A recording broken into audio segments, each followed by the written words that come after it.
Hello tout le monde, ici Guillaume alias Niako, vous êtes sur la chaîne du Market Profiler. Il est 10 heures du matin, on est le 30 janvier et on va parler d'un actif dont j'ai l'habitude de parler. Finalement, il n'y a pas de surprise, on va parler du S&P, on va parler de ce qu'il a fait en fin de semaine et de ce qu'il peut faire éventuellement en début de semaine et puis tout au long de la semaine. Donc, comme d'habitude, euh, on a un profil sous les yeux qui est un profil weekly, et puis on descendra, et on fera un petit tour sur le profil mensuel, et puis on descendra sur le profil daily. Avant ça, je tiens à vous dire que finalement, ma revue de marché surprise que j'ai réalisée mercredi a abouti à quelque chose de plutôt correct, puisque finalement, alors c'est ce que je disais sur Twitter en râlotant, en râlant un peu, râlotant ça n'existe pas comme mot, hein, en râlant un peu, en disant ah ça aurait mérité un peu plus de vues, parce que c'est vrai qu'il y avait 200 personnes qui avaient vu ma vidéo où je faisais une anticipation, hein. Finalement mercredi on était sur un retour ici, et franchement je sentais bien qu'on allait faire les 4100, bon ça s'est fait, tant mieux, moi j'ai pu en profiter vendredi, puisque j'avais vraiment cette position, ce biais plutôt boule, j'attendais vraiment des patterns et des setups longs, alors j'en ai pas profité en prenant toute l'ascension forcément, mais voilà, je suis rentré dans le bon sens, donc tant mieux, et j'espère que d'autres ont pu également en profiter. On est toujours dans la phase de parenthèse, donc je tiens aussi à remercier une personne voilà, qui s'appelle Hervé, que je salue, qui m'a envoyé un petit mail, voilà, c'était très sympa de sa part, je la connais pas cette personne, et qui m'a remercié pour le travail effectué sur des revues précédentes, et surtout sur une vidéo que j'avais fait il y a longtemps de l'initial balance, qui lui sert beaucoup, même si dans cette vidéo, je suis pas rentré dans tous les détails, mais j'ai donné quand même pas mal d'informations de façon gratuite, ce que j'essaie de faire toujours. Et voilà, ça lui a servi, et il est venu me remercier, j'ai trouvé ça super sympa, parce que je me dis, purée, c'est cool, quoi, ça lui a pris 5 minutes de rédiger un mail, et puis il est venu me dire merci, voilà, donc je le salue, merci à toi, je t'ai répondu par mail également. Dommage que tu sois encore un peu réfractaire au market profile, parce que finalement, l'initial balance n'est qu'une extension du market profile, hein, c'est le market profile, l'initial balance. En tout cas, c'est un composant du market profile. Et le market profile, il y est un peu réfractaire, mais c'est psychologique, je pense, chez lui, hein. C'est parce que voilà, il y a des bloquants au niveau des profils de marché. Pourtant, c'est super puissant. Enfin, en tout cas, pour ceux qui l'utilisent, vous savez que c'est puissant. Et ça permet de vraiment avoir un énorme contexte marché. Allez, on arrête là, on attaque, voilà, pour ce qui s'est passé. Alors avant de faire une projection, donc, pour ce qui peut se passer cette semaine, puisque sachez que cette semaine, c'est la dernière semaine du mois, demain on est le dernier jour du mois, mercredi, premier jour du mois, donc il y a forcément, j'ai l'habitude de le dire, mais des arbitrages au niveau des gros portefeuilles, donc ça va bouger. En plus, c'est jumelé à des stats importantes, et ça commence demain. Donc, il va se passer des choses. Mais avant de voir un peu et se projeter sur ce qui peut se passer cette semaine, on va essayer rapidement, hein, pour faire un point de vue, voilà, un peu de pédagogie, parce que j'aime apporter un peu de pédagogie à tout ça. Voir ce qui s'est passé vendredi, c'était une journée, c'est ce que j'ai écrit dans ma newsletter. Donc, pour ceux qui sont sur ma newsletter, il y a tous les détails de ce qui s'est passé vendredi, les phases d'opportunité, etc. Mais là, on va vite fait les survoler, même si c'est pas l'objet de la vidéo. On va parler de ce qui s'est passé rapidement vendredi. Et puis voilà, on fera le point sur tout ça. Donc, vendredi, ce qui s'est passé est une journée hyper technique. Je vais vous sortir, ne bougez pas. Je vais chercher un chart que j'ai screené. Hop, voilà, j'ai récupéré la bête. Chart que j'ai screené, où je montre, hein, c'est ce que j'ai dans ma newsletter que j'ai indiqué. Alors, pour ceux qui ne sont pas inscrits à ma newsletter et qui souhaiteraient le faire, sachez que je vous mets le lien en dessous. Vous pouvez vous inscrire. C'est gratuit, voilà, il n'y a pas de coût, hein. Et je partage, pas tous les jours, mais très souvent, ce que j'ai envie de dire autour de l'actif et de son évolution. Et là, ce qui s'est passé vendredi, alors, cette séquence, c'est du footprint, ce que vous avez sous les yeux. Footprint assez zoomé, on ne verra pas les frappes au marché précisément, mais c'est pas ça que je vais vous montrer. Et dans cette séquence, j'ai découpé les 13 rotations d'enchères de la session cash américaine. Donc vous avez la A, la B, etc.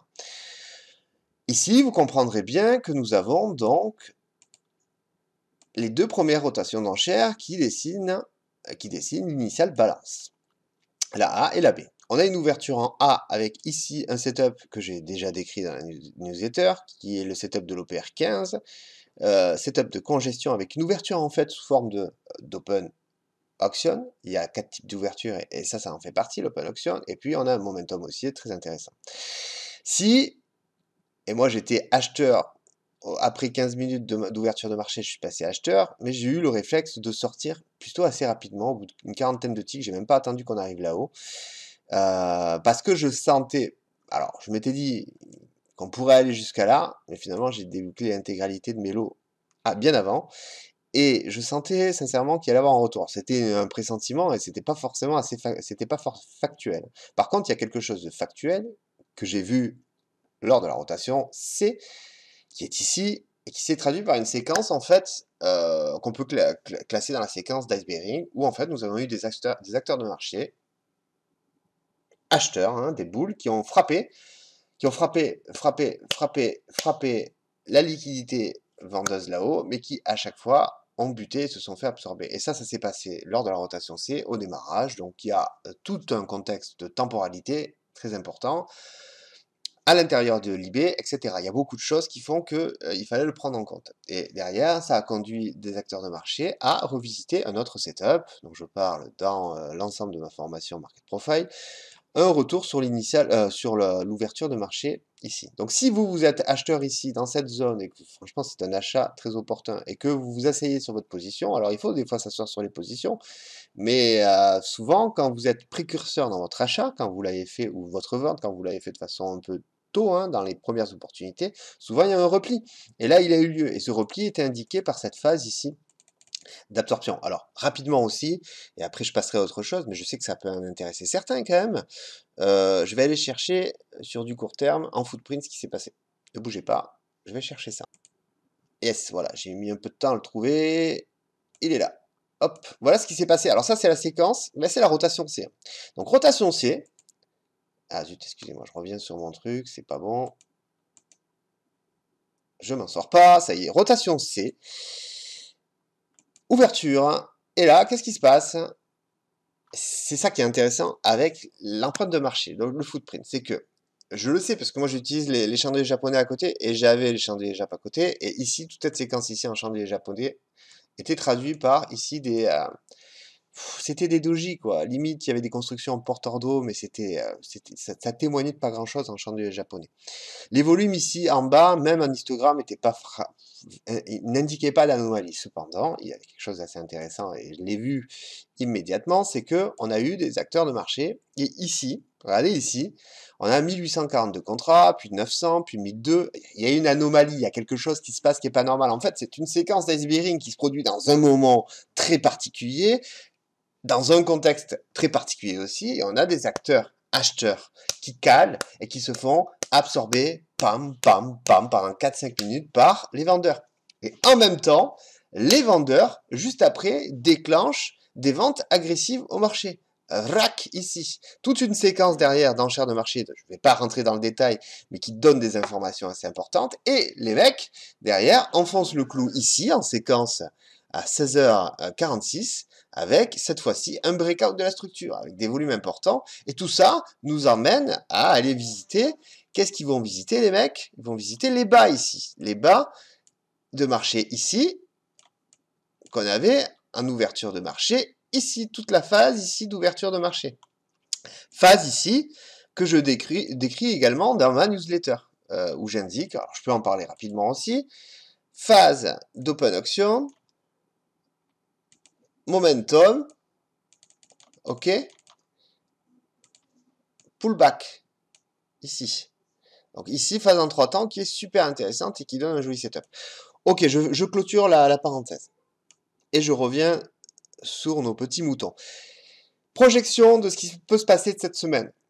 On est en train, début de semaine, d'ouvrir ici. L'Open asiatique a fait un gap down, que l'on voit ici, et les Européens continuent à essayer d'enfoncer. On est en train de buter ici sur une zone qui semble assez logique en termes de rejet. C'est un support à court terme. Voilà, qui quand même a du mal. Moi, ce que je vois, et c'est ce que ce que j'anticipe, c'est que je suis toujours dans le camp des boules.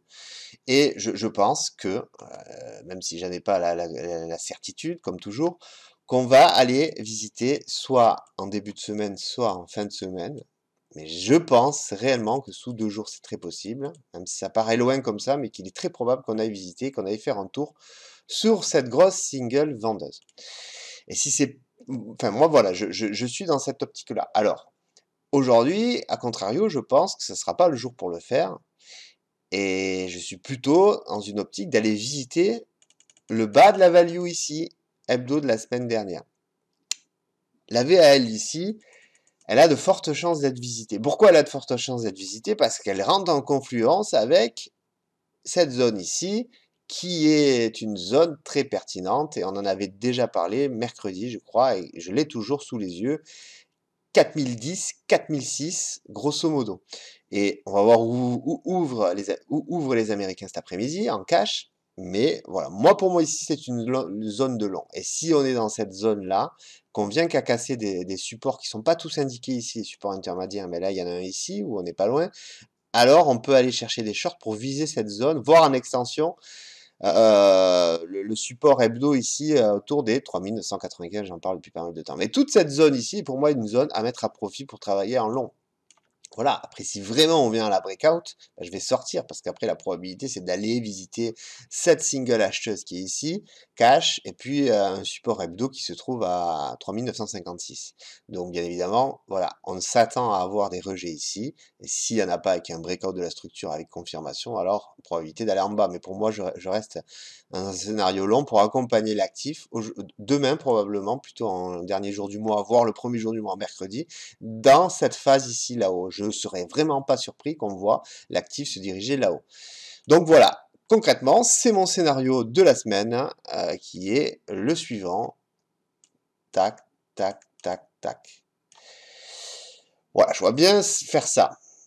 Je me plante peut-être, mais en tout cas, pour l'instant, c'est comme ça que je vais travailler le marché. Avec l'idée de voir l'actif en fin de semaine être là-haut, tout là-haut.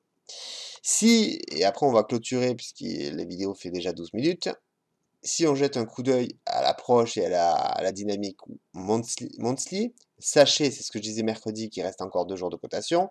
Mercredi, j'ai indiqué que le mois précédent avait une amplitude sous cette forme-là, hein, à peu près 400 points. Là, nous avons fait 300 points, il reste encore du taf pour aller là-haut. Avant la fin du mois, c'est 2 jours. Donc c'est pas sûr, hein, mais voilà. C'est pour ça que j'opte toujours pour cette zone-là, avec un repli dans la zone avant de repartir. Et puis on verra la semaine prochaine où se trouve notre actif. Ça se trouve, il sera ici, il ouvrira ici, et alors ça ouvrira à des horizons techniques différents. En attendant, je vous souhaite de passer une excellente journée. Je mets les liens pour ceux qui sont intéressés de ma newsletter, également de ma formation pour ceux qui sont intéressés aussi sur le volume profile. Sachez, parce qu'on m'a posé des questions concernant celle du footprint, elle arrive, elle est en construction, j'ai pris du retard, je m'en excuse. Mais bon, c'est comme ça. Je la sortirai quand j'estimerai qu'elle sera correctement réalisée. Et voilà. Et puis, n'oubliez pas, pour ceux qui aiment bien le taf que je fais, de le partager, de liker, de commenter si vous le souhaitez. Et je vous dis à très vite pour une prochaine revue de marché. Ciao!